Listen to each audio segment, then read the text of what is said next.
بسم الله الرحمن الرحيم. أنا خولان بن منصور الشايف، شاعر يمني ومؤلف كتاب عواصف بلا مطر. الكتاب يحتوي على قصائد متنوعة، قصائد وطنية، قومية، دينية، وجدانية. مراوح الشوق ما زالت مرفرفة، وصافرات الهوى تدوي وتقترب. مراوح الشوق ما زالت مرفرفة، وصافرات الهوى تدوي وتقترب. تحاول انعاش أجزائي وتجمعها، وخافقي في مهب الريح قد ذهب. وما بقى في زماني أي معجزة تسترجع النار للدخان والحطب.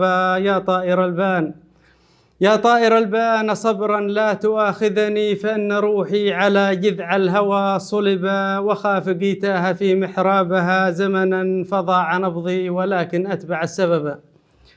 وخافقي تاه في محرابها زمنا فضاع نبضي، ولكن أتبع السبب. يا ما عشقنا وسرنا في الهوى حقبا، فأدرك الشوق من أسفارنا التعب.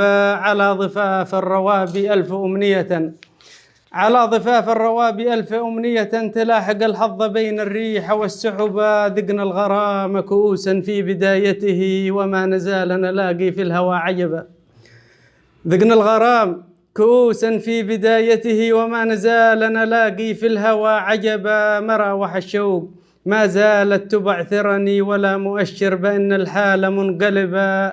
لا صوت فوق الهوى يحلو.